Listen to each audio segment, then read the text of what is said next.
So we are meeting after a break now, one day. So on 23rd we talked about why this fellowship was started and relevance and importance of introspection in our lives. The first session was that, and why that is important. Then we, in the next session, we saw the state of today's society, how bad it is, and why this introspection is especially necessary in today's world. So today we will see how and why has this society today become the way it is. One of the reasons is because of the many reasons. One of the reasons is the conditioning that we undergo in our life, and because of that conditioning we tend to behave in a certain way only, So we'll take this earlier discussion further and find out why we all tend to behave in the way we do, or why does the society function in such a way. Our society basically wants to shape us into cogs of a particular dimension, size, and shape to fit in its social machine. So, society, you must have seen, it doesn't tolerate differences. Difference hota hai to immediately they'll say ki kya. The same society will again acknowledge that and say this is good later. But in the beginning, it wants you to be a cog in the overall machinery that it is there. That is, so because they want to ensure a typical conformist behavior from all of us. You must have noticed that even most of the faculty in your college, most of the places I've seen, they look at you as a block of wood and consider themselves as the carpenters or the sculptors, so that they can shape you the way they want you to be shaped, just like the society. So your faculty also follows the same thing. They will also do the same thing. But whenever I conducted a design workshop, what I used to tell my students was that I have not come here as a carpenter or as a sculptor, but I have come here as a gardener. Each one of you has a unique seed in you. One of you may be grass, you may be mango, one of you may be apple, one of you may be coconut. Doesn't matter. But you have to grow to your own fruition. A grass should not complain that I don't have fruits like mangoes. A mango should not complain that I am not as tall as the coconut tree. No. So whenever I conducted a design workshop, I saw at what level that student was in the beginning, and at the end of the workshop, to what level of fruition as he brought his own creativity and his work. So, what is important is, as a gardener, what I'm giving you is I'm giving all of you the right soil and the right sunlight and the right watering and all that, and the right manure. But growth, you have to grow yourself. So it's not the whole picture changes then. You don't wait and keep asking the teacher what to do, how to do it, is that. But you allow that manure and the water to nurture you to grow to your full potential.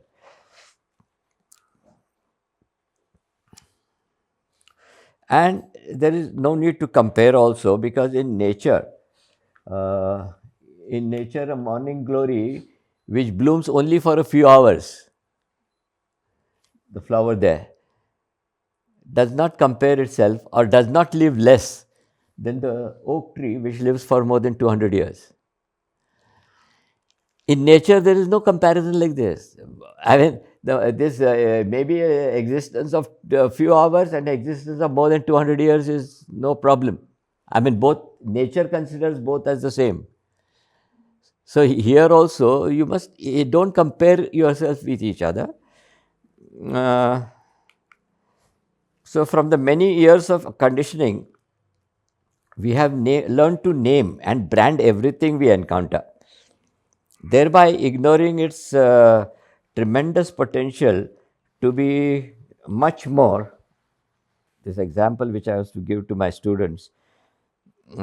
So when we name or brand something that we encounter, then we ignore its tremendous potential to being much more than what it is.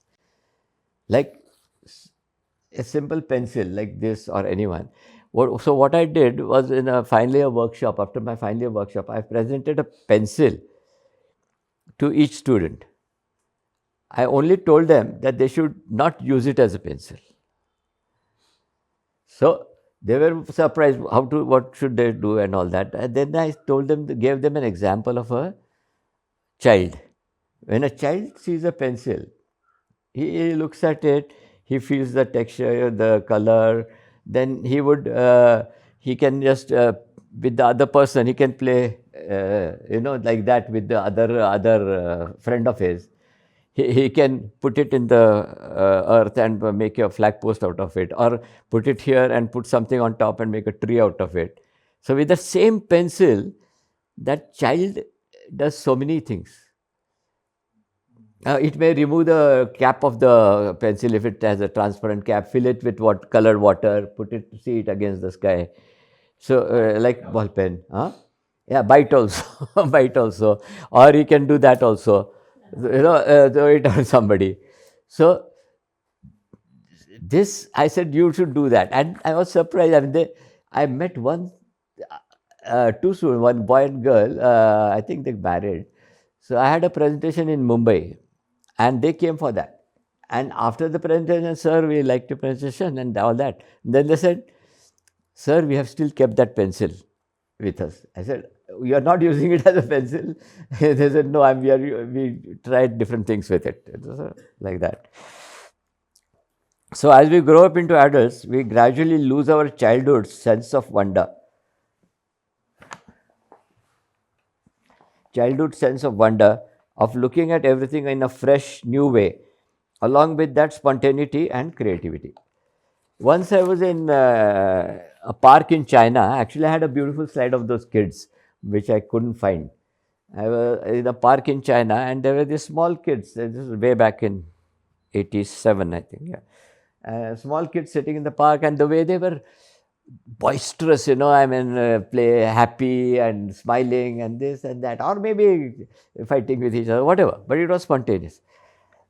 And then I looked at the other side, and what did I see?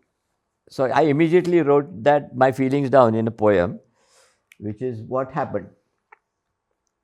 Ebullient, bubbling joy, spirited, spontaneous actions, wonder-filled, beautiful, innocent faces, graceful, lively movements, and the boisterously cheerful sounds of these small, playful children here. And there, on the other side, dull, inhibited, conditioned faces, awkward, forced movements, and the suppressed, nervous sounds of those grown ups, educated adults. I could immediately feel the difference, Why has this happened? What? I asked, why? What happened in between? Look at yourself also. What happened? I'm trying.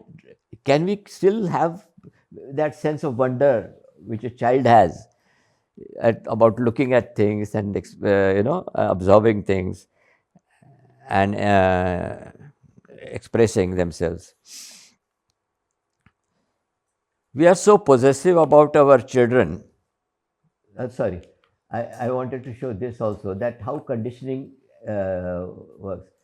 Like this, at a small age like this, the child is given a pistol in his hand, in her hand.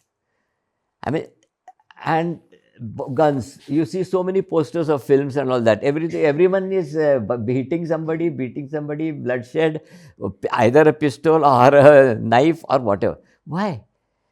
I mean, do we do that in our society? Normal day? No, not at all. But still, I mean, unnecessarily, these are used as toys, but they have very bad effect on the kids, I mean, why should a toy be a gun?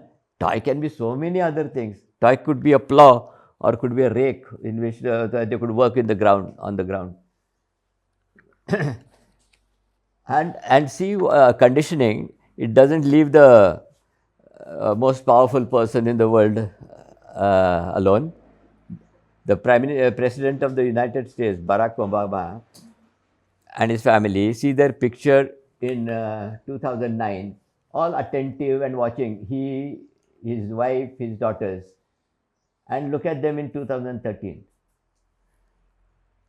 all on the mobile.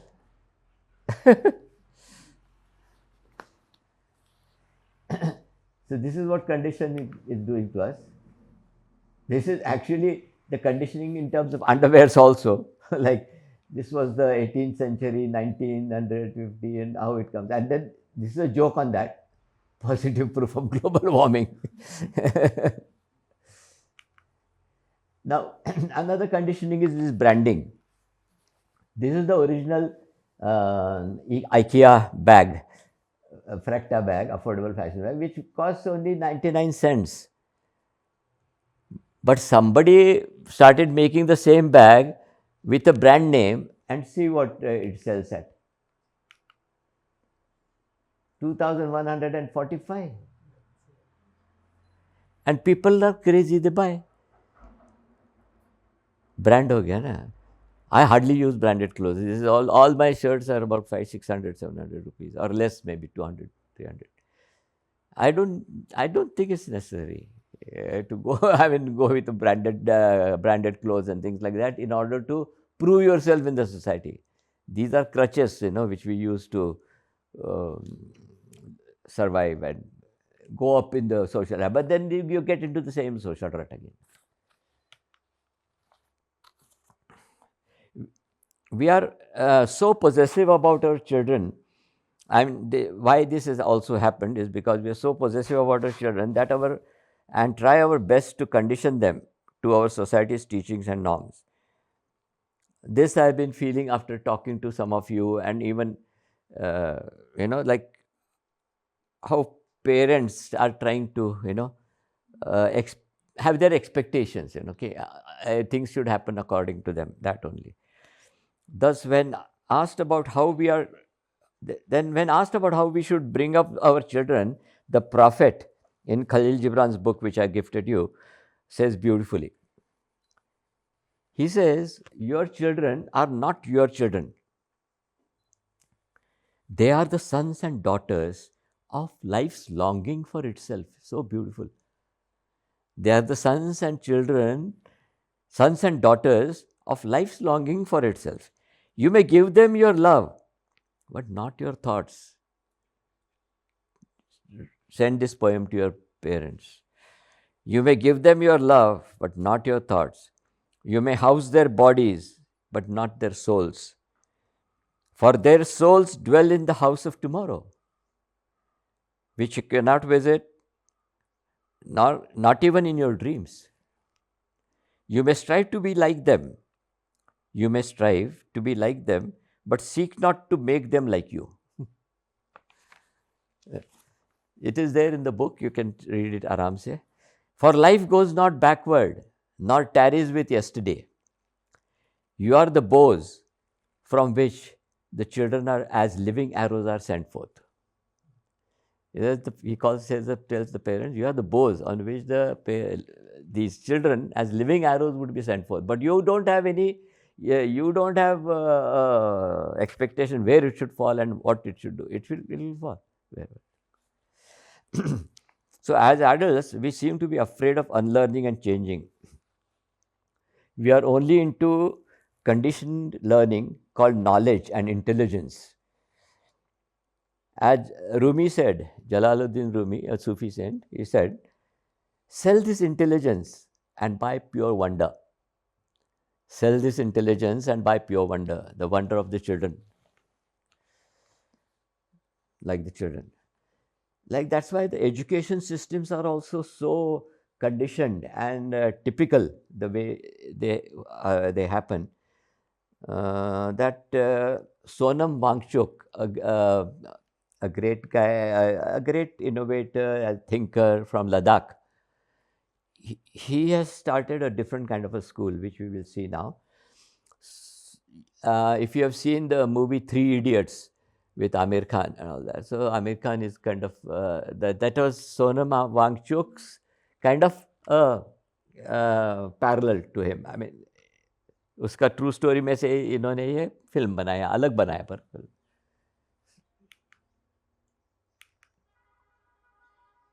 This beautiful, beautiful quotation. This guy, I was born on his birth date, Mark Twain.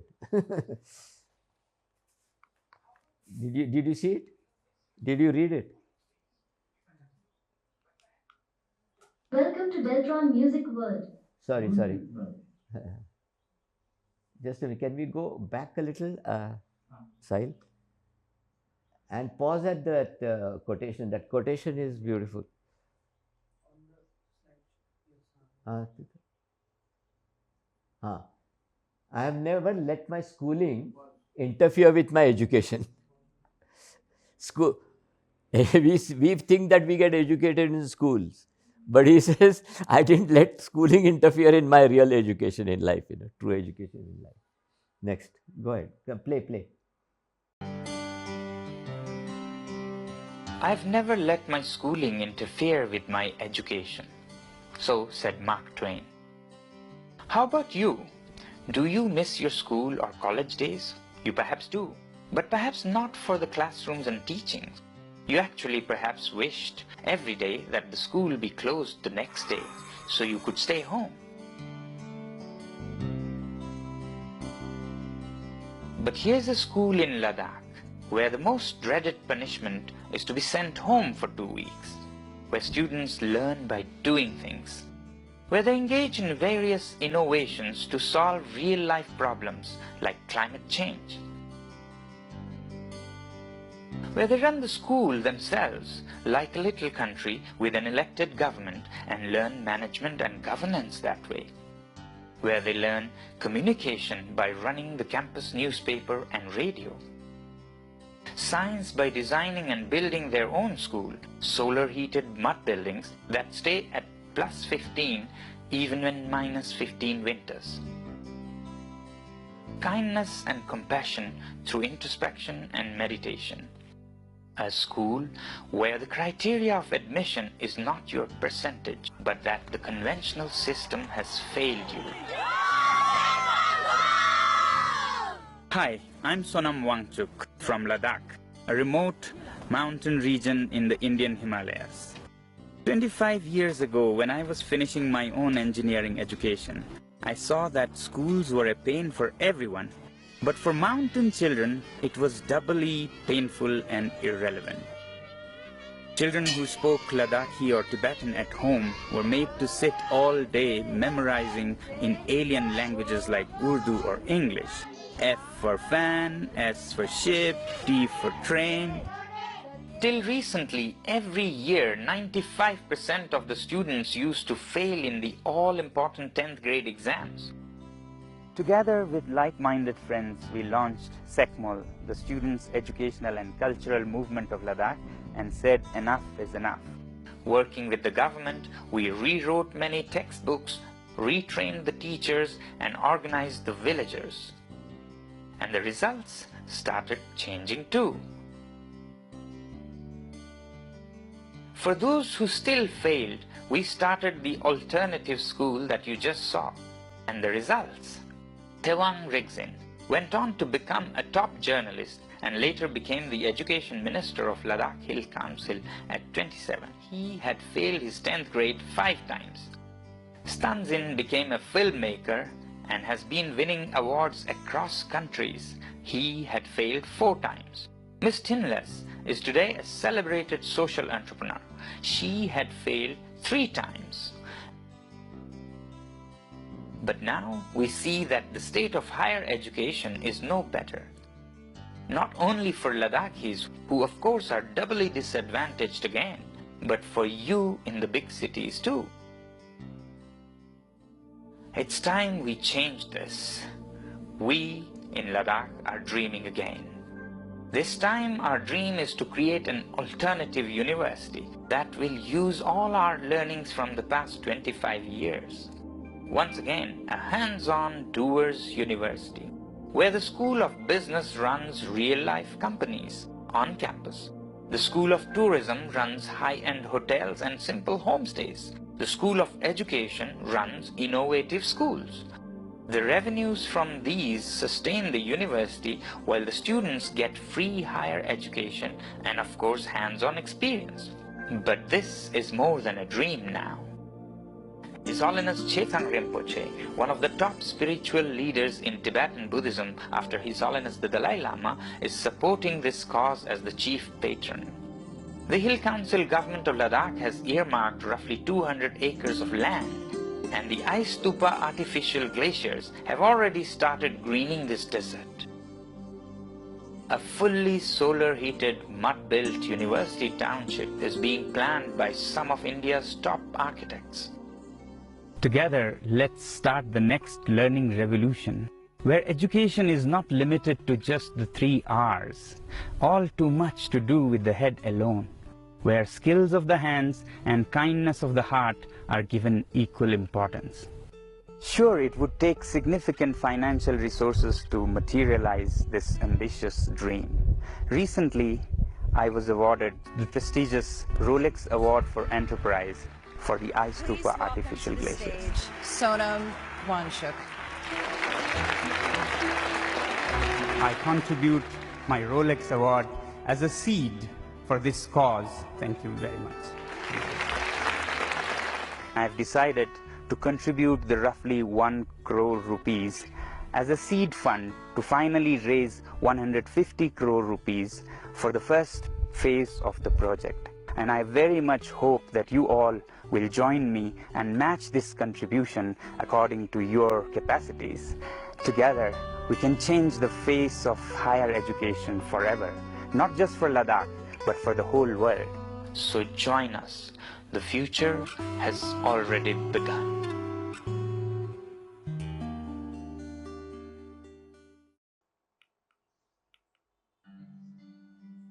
Sorry. So he's trying to make this university. He wants 150 crores, and we saw the other day how for a single wedding, 5,000 crores were used. I mean, see this society in which we live, and we think that we have to follow the society, we have to follow the parents, we have to follow this. Check it out. Since the earliest days of our youth, we have been conditioned to accept that the direction of the world, herd, the authority anywhere is always right. Herd, you understand, the herd of cows or cattle or, So you're following the herd, kadapchi vritti, manovritti. Where have we been?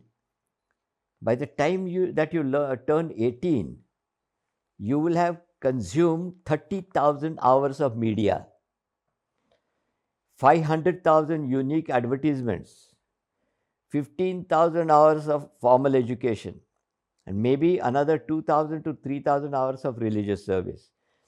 You have listened to thousands and thousands of hours of your friends, family discuss a variety of opinions, ideas, and beliefs. Now, all these have such an impact on our mind. Somewhere or the other they stay. And that prevents you from choosing your true path in life, your original path in life.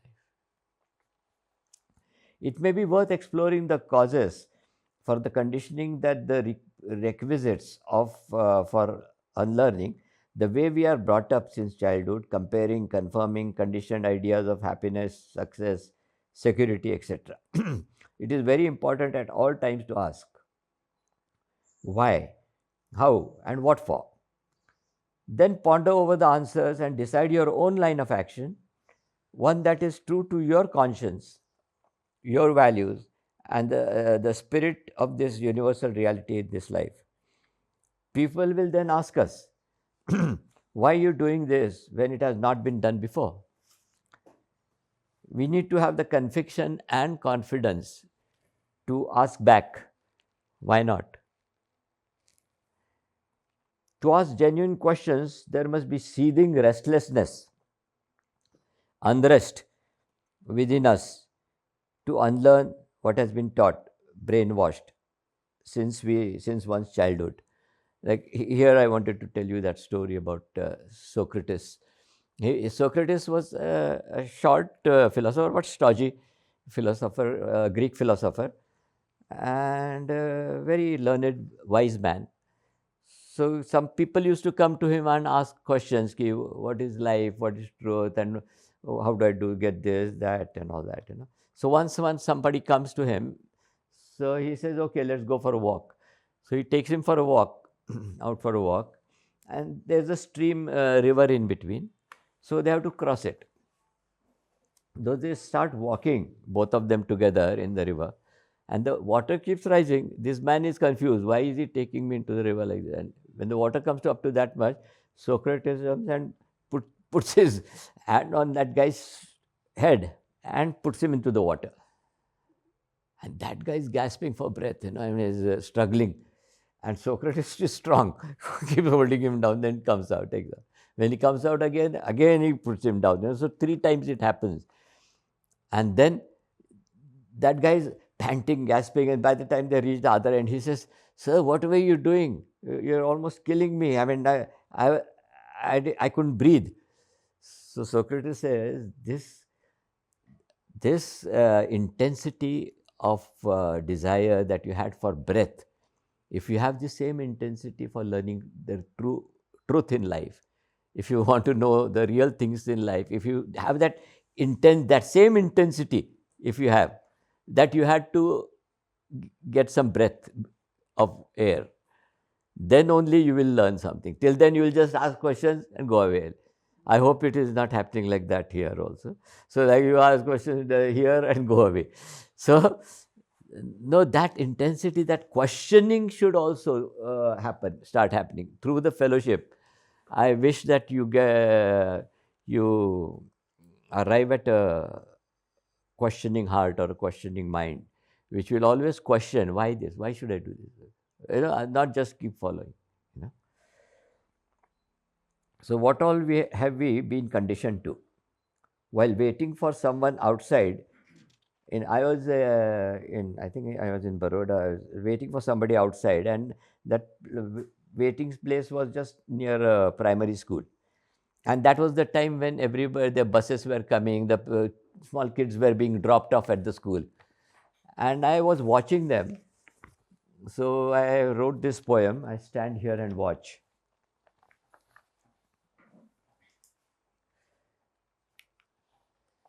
I stand here and watch this 3 and 4-year-old hastily scampering out of their school buses to hurriedly and mindfully negotiate the high steps of their school's high plinth.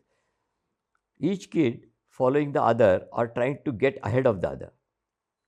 Even at that early age, they all seem always anxious of being left behind, of being late, worried about not being like the other, about being teased and ridiculed, about being pushed around, about slipping and falling and hurting, worried about staying on in this absurd race in life. We are doing the same thing in a different manner. We are still in this race in life. I wanted to get out of the race. That's why I went and started living on the mountaintop. How early in life this socio-cultural conditioning takes over, creating the anxiety, worry, and fear, the comparison and competition, which stifle the inherent innocence, spontaneity, creativity, and that uniqueness in every child. Unknowingly and knowingly, we get molded. Sorry. Unknowingly and knowingly, we get molded to become a small cog in this complex, corrupt society.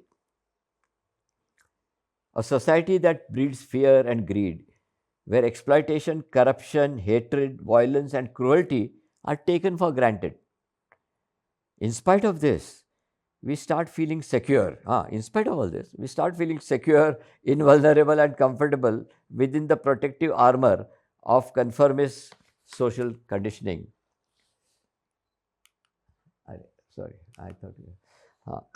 With our sensitivity made blunt, feelings anesthetized, compassion commodified, creativity stifled, and thoughtful, rebellious dissent suppressed.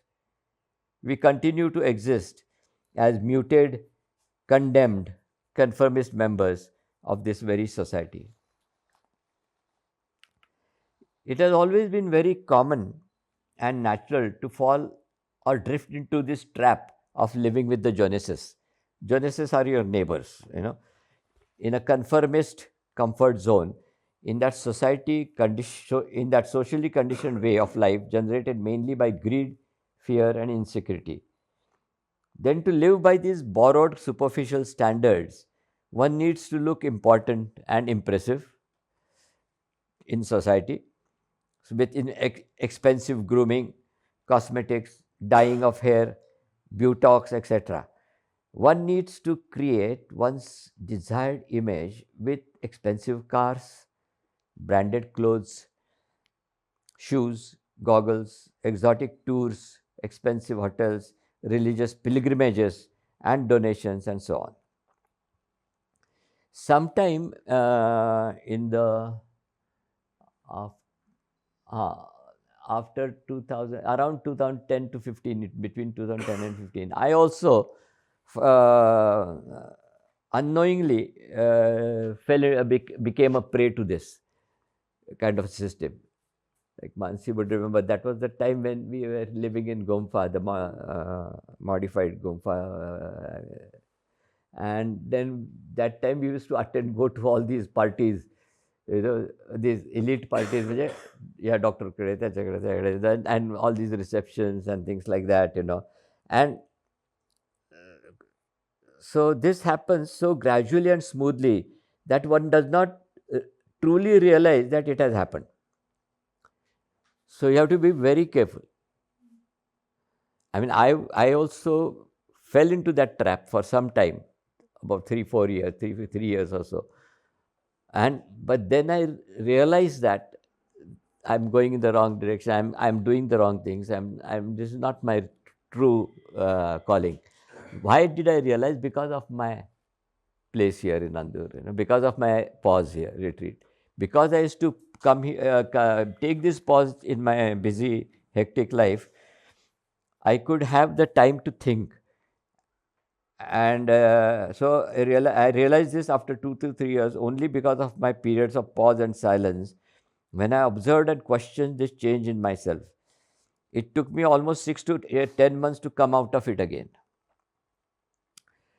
There is absolutely no need to follow the social norms and behavioral patterns if we don't agree with them, as long as they do not cause harm to others. I mean, means you don't do something against the social norms like stealing or hitting somebody or rioting or killing, but uh, other things you can, because Krishnamurti puts it very beautifully. He says, it is no measure of health. It is no measure of health to be well adjusted to a profoundly sick society. The society is sick and we want to be conforming to it, we want to adjust to it and all that. But if the society is itself so sick, then it is no measure of health to be adjusted to that profoundly sick society. Someone wrote, the world was abundant, a place of boundless possibilities, and a ready partner for your authentic success. But then something happened. Well, to put it bluntly, you committed a crime. Actually, you committed the most serious crime any human being could commit. You began to betray yourself. You disowned your trust. You disowned your true self in favor of buying into the beliefs of your tribe and of your society. So that, according to this person, is one of the biggest crimes that we commit in our lives. You disown your own self and follow the herd. Peer pressure and social norms are powerful influences on behavior, and they are classic excuses This is all, the end is very beautiful. Peer pressure and social norms are powerful influences on behavior, everyone understands. But they become classic excuses for us. अरे ये ऐसा बोलता है, वो ऐसा बोलता है, parents ऐसा बोलते हैं, वो करता है, ये ऐसा है. The neighbor does that, or the other doctor does that, other architect does that, you know. So these are classic excuses. Actually, this is a page from my thesis. My thesis was on architecture in a schizoid environment about 55, 54 years ago. No, 50 years ago. Yeah. So basically, I was talking about how external, there are influences happening from outside and from inside. Like this, if this is the side, there are undercurrents of economy, technology, religion, society, and all that, climate working on the side. And when we do a building, the building starts emitting its own undercurrents in these various directions. Like even for man as a society, you know, like this is man, and that is the environment around. I don't know why you can see. So here you will see the first is in outer directed meaning the environment is more powerful and man is small, and everybody is crossing onto that. And the other one is where the person is more inner directed, so he is the one and the environment is smaller. So we need to strike a balance between man and environment, you know. So we must dispense with the deep-seated beliefs and conditioning that create our resistance to change from the socially approved way of life. Inertia is the reason we never start the process of change. It takes extraordinary effort to stop doing something in your comfort zone because it is painless and familiar and mildly pleasurable. Comfort zone is always like that. So it takes a lot of effort to do something outside the comfort zone in order to start something difficult that will be good for us in the long run. Like yesterday's movie. They really got out of their comfort zone, out of their voluntary understanding. And it is a beautiful saying. It says, life begins at the end of your comfort zone. True life begins at the end of your comfort zone, which you will see in this video. It's a cold and foggy winter morning, and I'm standing on the world's tallest bungee platform. The platform I'm standing on is so tiny that I have to stand on my toes and balance myself against the wind. The operator ties one end of the bungee cord to my ankle and throws the slack in the air. I can feel the weight of the rope on my ankles slowly dragging me down. I look down. All the buildings and roads are buried in heavy fog. There is only one voice in my head. I can't do this. So I turn around and tell them that I want to quit. And then I see a huge quote printed on the glass window right next to me. Life begins at the edge of your comfort zone. I don't know why, but this short yet powerful sentence gives me the final push, and before I realize it, I walk straight back to the platform and jump off the world's highest bungee platform.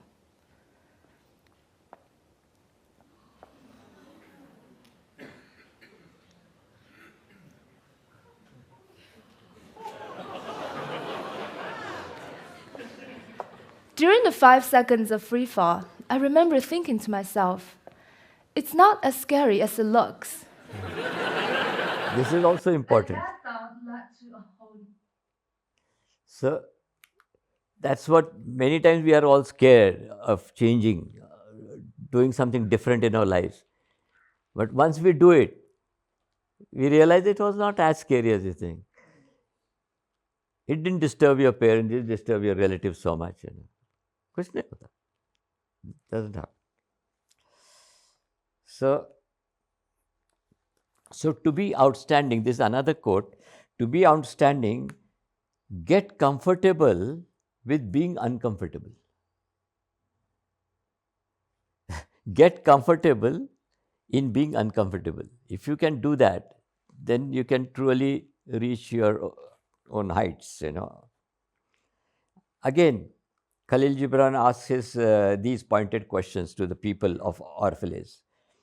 And tell me, people of Orphalese, what have you in these houses? What is it you guard with fastened doors? Have you peace, the quiet urge that reveals your power? Have you remembrances, the glimmering arches that span the summits of the mind? Have you beauty that leads the heart from things fashioned of wood and stone to the holy mountain? Tell me, have you these in your houses? Or, or have you only comfort and the lust for comfort, that stealthy thing that enters the house as a guest? Comfort. It's very beautiful. Comfort is a stealthy thing that enters your house as a guest, then becomes the host, and then the master. Verily, this lust for comfort murders the passion of the soul, and then walks grinning in the funeral. In the funeral of the soul, discomfort walks grinning. Maar diya. Don't allow that to happen in your lives. Actually, this is a small video of Sadhguru also on comfort zone. Logical mind is always uncomfortable the moment there is no familiar around it. Comfort zone is just that, familiarity. You're comfortable with the familiar, you're uncomfortable with the unfamiliar. And this is the impediment for exploring the mystical dimensions. So one important step that one needs to take to explore and go forward is to develop a mind which does not seek the familiar. Constantly, consciously choose the unfamiliar, because that is the mind that you need to delve into the depths of the mystical nature of creation. Familiar is comfortable, but you will die of boredom. Such a magnificent creation and you died of boredom. That's the worst crime, isn't it?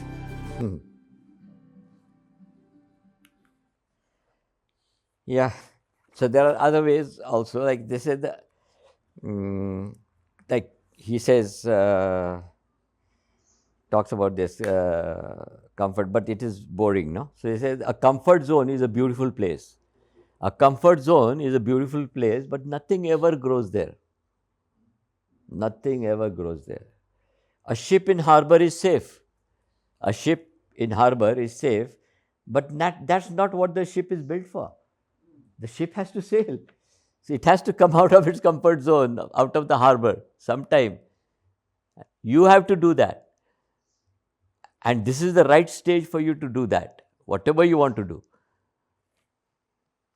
The ultimate measure of man is not where he stands in moments of comfort and convenience, but where he stands at times of challenge and controversy. This was by Martin Luther King. So we must come out of our comfort zone and explore to find answers, to grow and to find our direction. I'm constantly trying to make choices that put me against my own comfort zone. As long as you are uncomfortable, it means you are growing. As long as you are uncomfortable within, some restlessness within, that means you are growing. Some growth is happening within you. Otherwise, you will be sterile, static, and dead.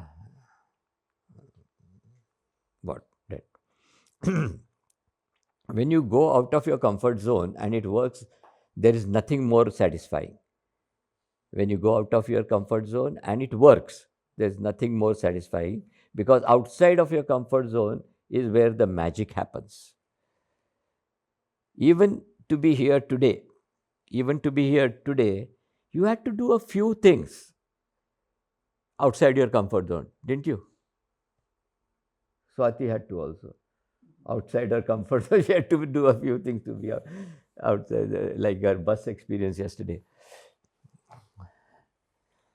And your long train journey. But it's I used to enjoy trains, and I used to travel more by train than by air. So in this, create a few seconds delay in your potentially prideful, cynical, judgmental, argumentative, and selfish response to our environment. This delay gives us the time to consider a more positive response. Then that means you don't react immediately, you proact, give some time when something happens. Don't just immediately say something, but give some time, because then that gives you more time to consider a more positive response. Then we begin to change our environment rather than be changed by it. The people around us sense this. So we become that trigger, a trigger for that change. We keep criticizing others and discuss how the world should change, forgetting what Gandhiji said, that you must be the change you wish to see the world. You wish to see in the world. We keep complaining. No, instead of complaining about the world not changing, you change and see the change in the world. Not see the change in the world, that change that you wish to see in the world, you see in yourself and make it in yourself first. Most of the happenings in our lives happen due to the way we react, which we just talked about.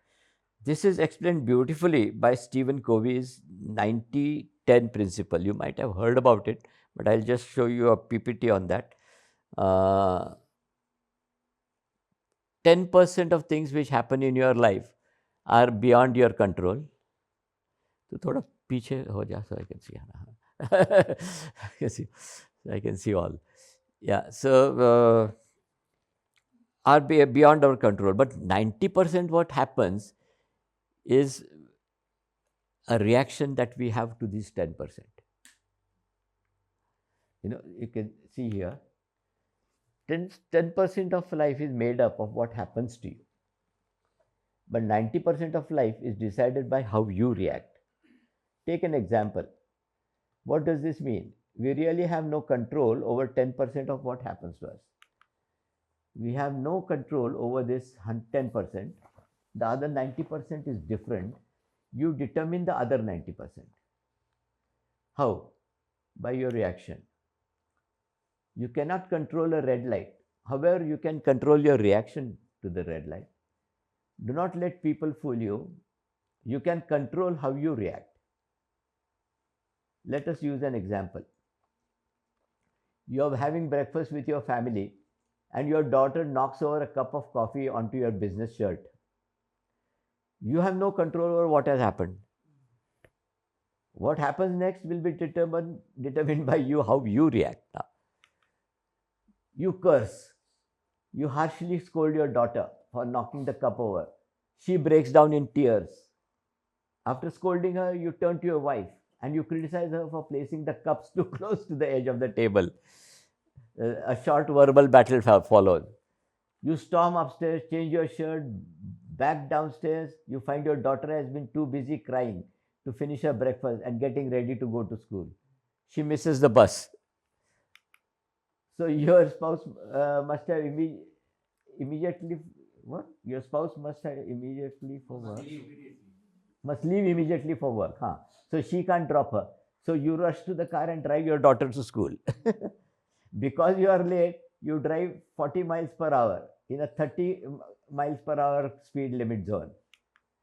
After a 15-minute delay and throwing $60 traffic fine away, you arrive at the school because the police catches him because of that hurry. Your daughter runs into the building without even saying goodbye. She doesn't even look back. After arriving at the office 20 minutes late, you realize you forgot your briefcase. So your day has started terrible. And as it continues, it seems to get worse and worse. Huh? Then you look forward to coming home. When you arrive home, you find a small wedge in your relationship with your wife and daughter. Why? Because of how you reacted in the morning. Why do you have a bad day? Did the coffee cause it? Did your daughter cause it? Did the policeman cause it? Or did you cause it? The answer is D. You caused it. You had no control over what happened with the coffee. How you reacted in those 5 seconds is what caused your bad day. Here is what could have and should have happened. Coffee splashes over you, your daughter is about to cry. You gently say, "Oh, it's okay, honey. You just need to be more careful next time." Grabbing a towel, you go upstairs and change your shirt, grab your briefcase, and and you come back down in time to look through the window and see your child getting onto the bus.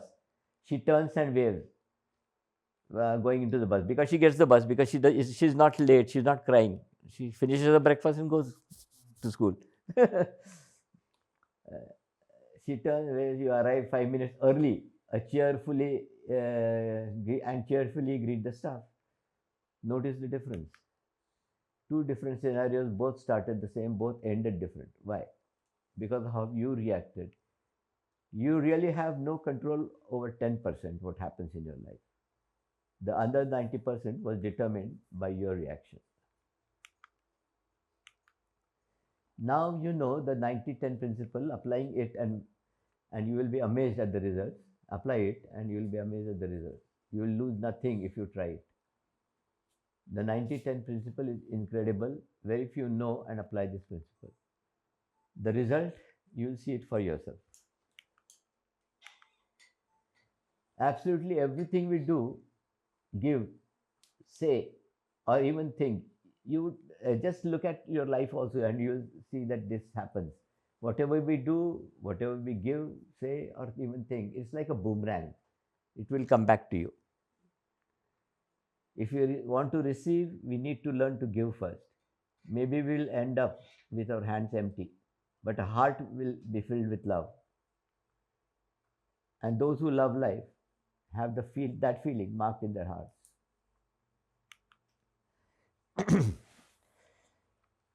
This conformist trend and the resistance to change also happens due to the feeling of insecurity. We tend to hold on to the measurable, tangible, known data of knowledge instead of venturing onto the immeasurable, intangible wisdom. Our social conditioning makes us rely so much on knowledge and data that T.S. Eliot questions beautifully. He says, "Where is the life? Where is the life that we have lost in living? Where is the life that we have lost in living? Where is the wisdom that we have lost in knowledge?"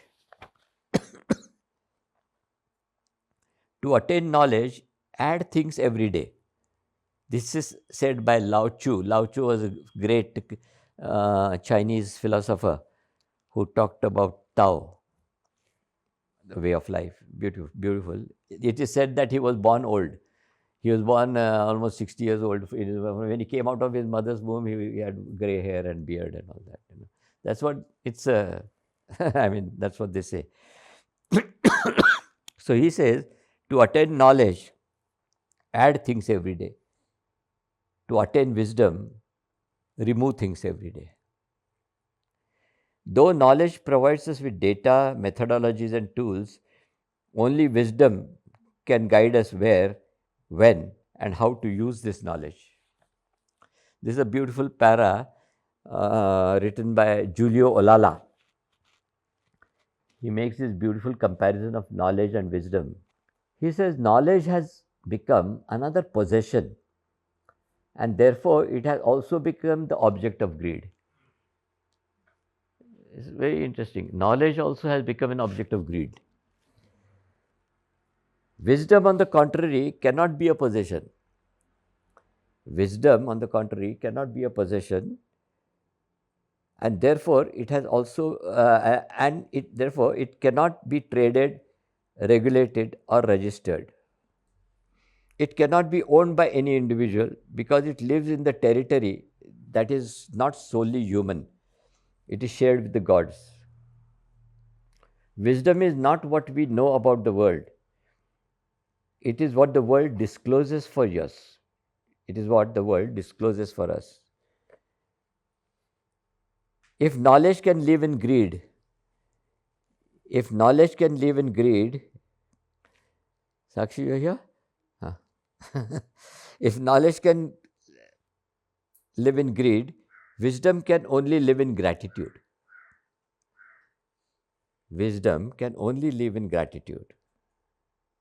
If knowledge belongs to thought, if knowledge belongs to thought, wisdom belongs to the soul. If knowledge creates silos and divisions, wisdom integrates.